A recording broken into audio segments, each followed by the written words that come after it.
Greetings. This is the beginning of Seth Speaks, The Nature of Personal Reality, Chapter 6, The Body of Your Beliefs and the Power Structures of Beliefs. We began at session 627.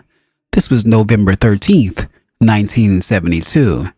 It was 9:21 p.m. on a Monday.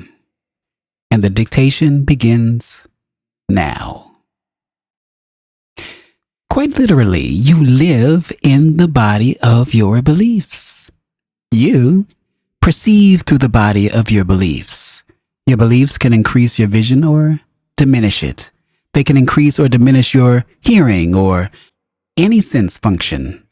If, for example, you believe that after a certain time of life, hearing will fade, then so it will. You will begin to use the faculty less and less, unconsciously transfer your attention to the other senses to compensate, and rely less and less upon your ears until the functions themselves do atrophy. Period.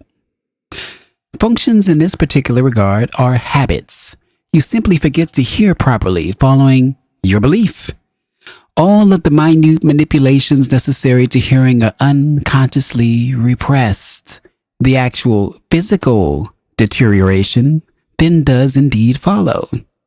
The deterioration, however, does not occur first, but after. The same kind of development can occur in almost any physical category. Usually, more than one belief is involved.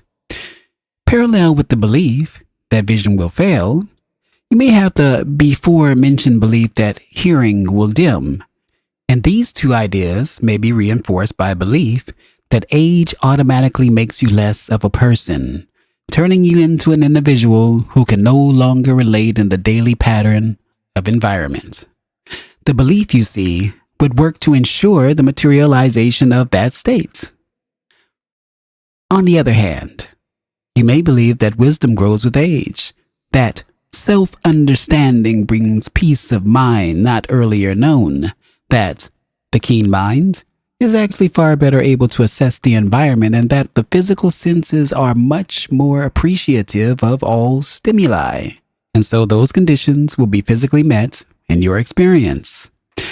The physical apparatus itself, following your beliefs, will continue in health. You must understand again that your ideas and thoughts do not exist as phantoms or shadow images without substance. They are electromagnetic realities.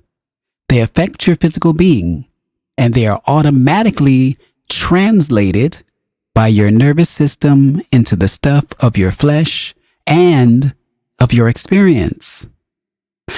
Your conscious mind is meant to assess and evaluate physical reality and to help you chart your course in the corporeal universe of which you are presently parts. Other portions of your being, as mentioned in the last session, for example, rely upon you to do this. All energy at the inner self's disposal is then concentrated to bring about the results asked for by the conscious mind. Your effective power of action follows the lines of your beliefs. To believe in your own weakness is to deny yourself the power of action. To accept uncritically all beliefs that come to you is to open yourself to a barrage of conflicting data at best, in which the clear lines of action and power become blurred. Contradictory demands and assessments are then sent in to the inner self, which by various methods will try to tell you that something is wrong. Beliefs of like nature attract each other, for you are bound to look for consistencies in your behavior and experience. You must learn to deal with your own beliefs directly, or you will be forced to deal with them indirectly by reacting to them quite without knowing it in your physical experience.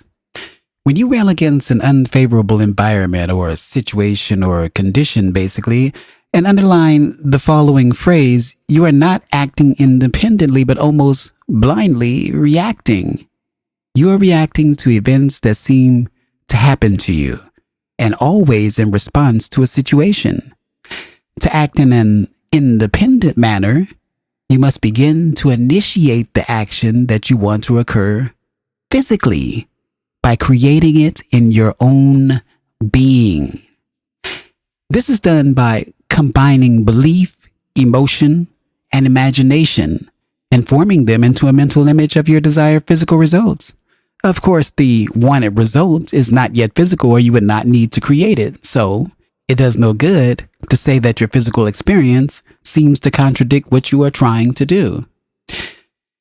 Because ideas and beliefs have this electromagnetic reality, then, constant interplay between those strongly contradictory beliefs can cause great power blocks, impeding the flow of inner energy outward.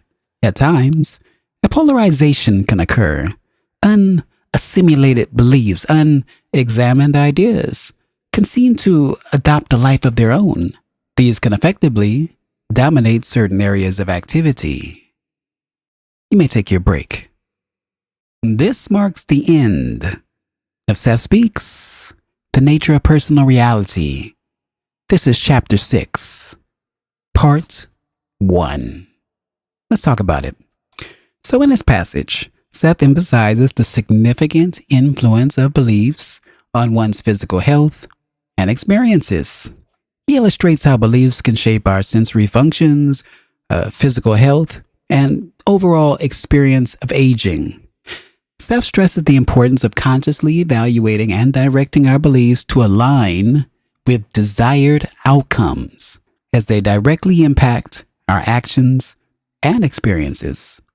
Additionally, he highlights the role of belief, emotion, and imagination in shaping physical reality, urging us to take control of our beliefs to avoid contradictory and obstructive patterns of thought.